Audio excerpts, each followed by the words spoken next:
Rome, 39 AD. The Imperial Palace glows with torchlight as nobles gather in their richest robes, pretending to celebrate an evening they were forced to attend. Servants pour wine that never stops flowing. Musicians pluck soft notes that echo through cold marble halls. Everyone smiles, but their eyes are tight with fear. Because they all know the same thing. Joy in this palace lasts only until the emperor enters the room. Then he appears. Gaius Julius Caesar Augustus Germanicus Caligula walks in with the slow confidence of a man who believes nothing on earth can touch him. He surveys the crowd, lifts one hand, and points at a senator's wife. His voice is calm, almost bored. She belongs to me tonight. No question, no room for refusal. Her husband lowers his eyes. She freezes. Every guest understands that saying no does not mean punishment, it means the end of your entire family. What happens next will be whispered in private letters for generations, hidden in archives for centuries, feared even by the historians who finally wrote it down. Because Caligula did not only break rules, he erased them. And for 4 years, Rome became his stage for the most disturbing acts any ruler had ever dared to perform. In 39 AD, inside the palace on Palatine Hill, Rome's elite gathered for a celebration. Senators arrived with their wives, trying to act cheerful as music and wine filled the halls. But when Caligula entered, the room froze. He lifted his hand and pointed to a senator's wife, calmly saying she was his for the night. It wasn't a suggestion, it was an order. No one could resist. In Rome, the emperor was the law.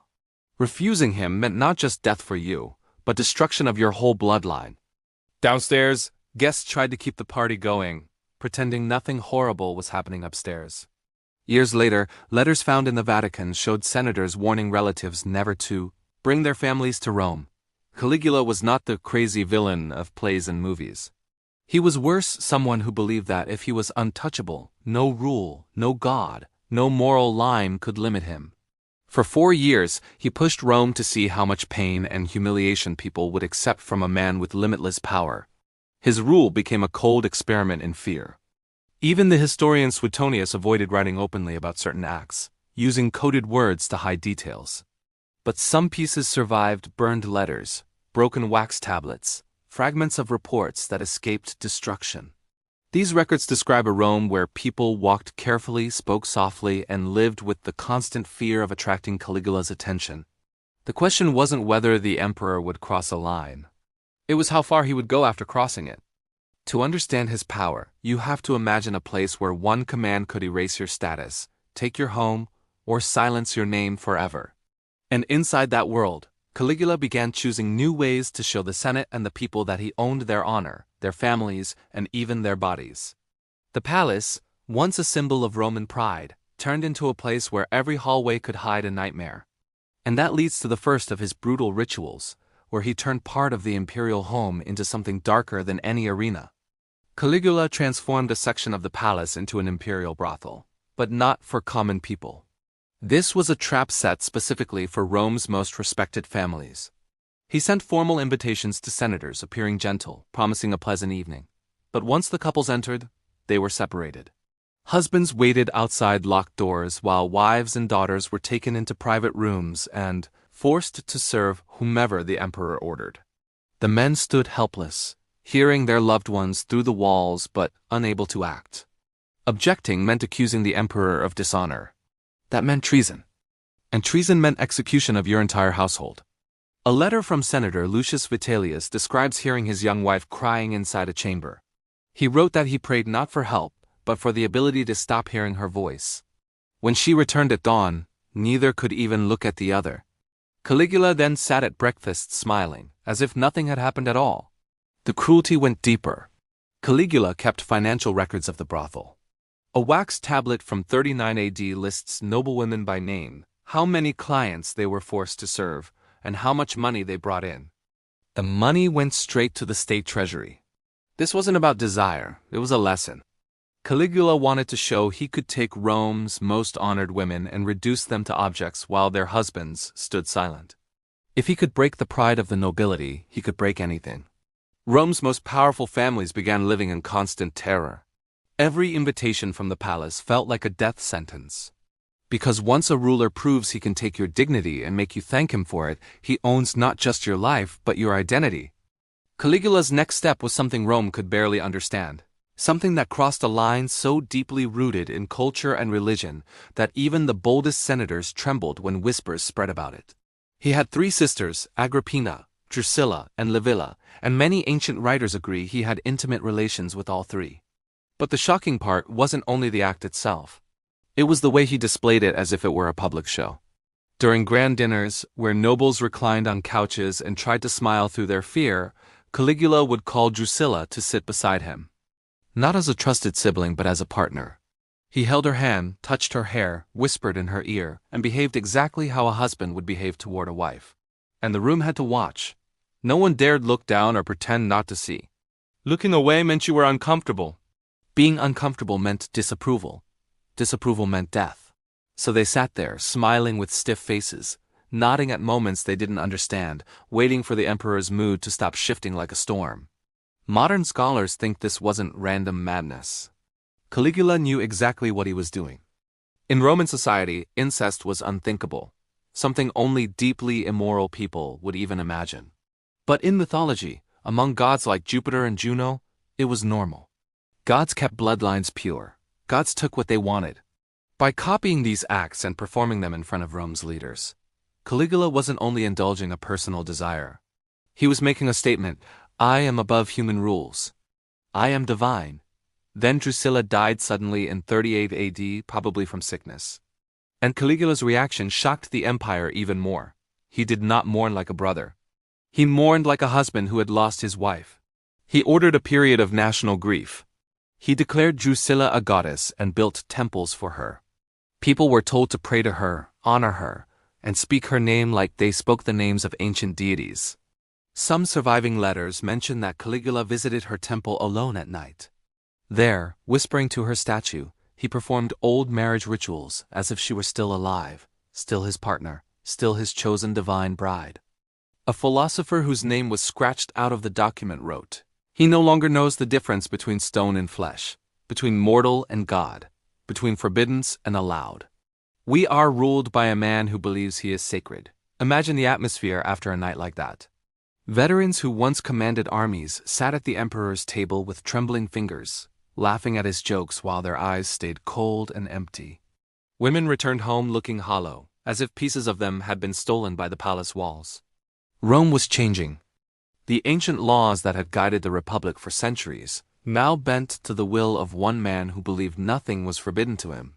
Once Caligula proved he could break Rome's strongest moral boundaries without anyone resisting, he moved on to something even more twisted, a new kind of entertainment that blended cruelty, humiliation, and absolute control. He wanted not just obedience. He wanted to watch the moment a person's spirit broke.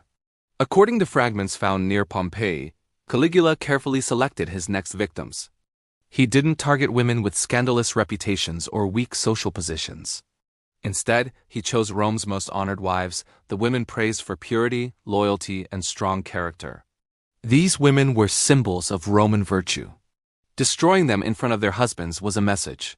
If he could ruin what Rome called perfect, then nothing in the empire was safe.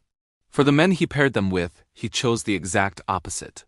Not champions or admired fighters, but brutal gladiators, condemned criminals, slaves covered in scars, violent men dragged straight from fresh combat.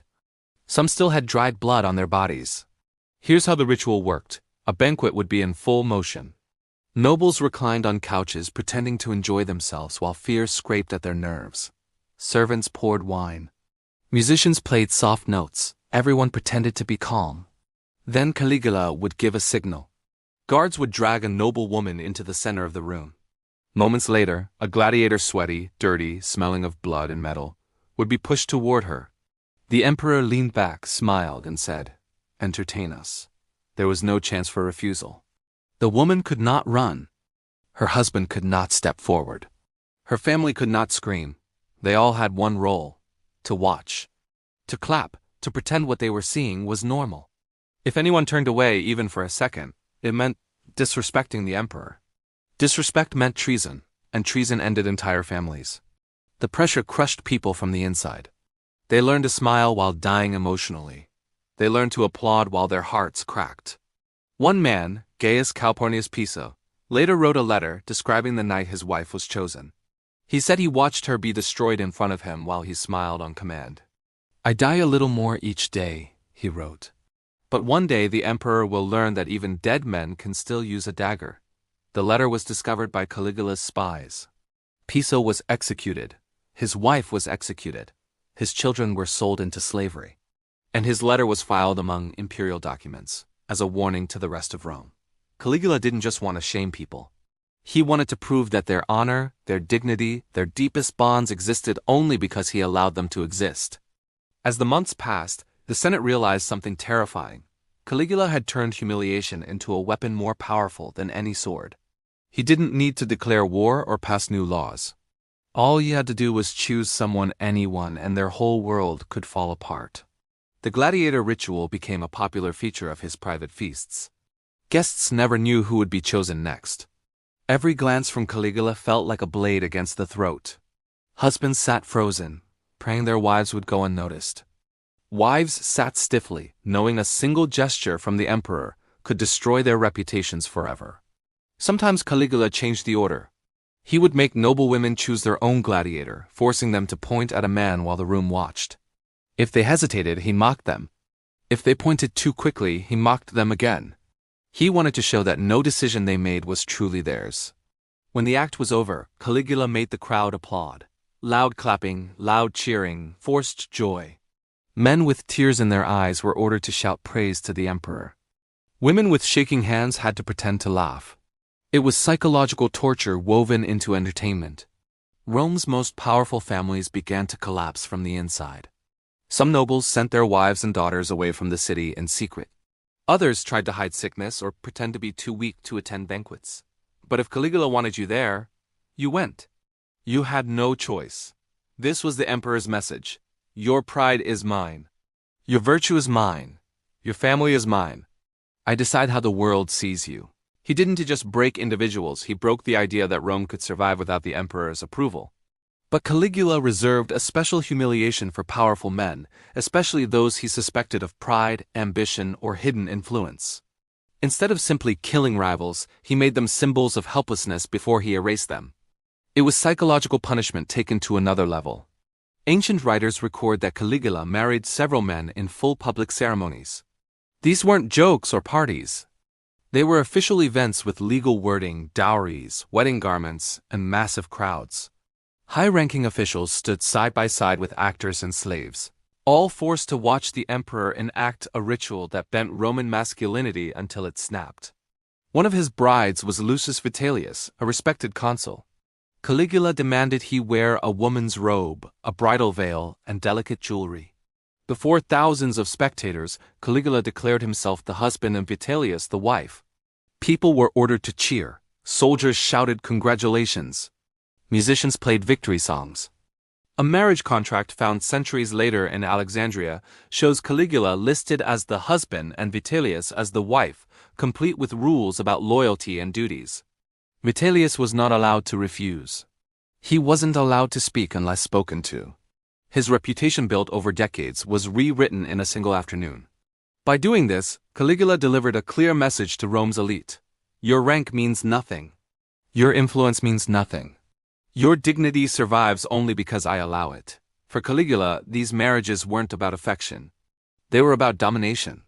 A way to show that even Rome's strongest men could be turned into actors in his theater of humiliation. When his rule finally ended, Rome understood the lesson he had been teaching all along. In a world where one man believes he is both emperor and god, nothing family, honor, virtue, or power can protect you from his desires.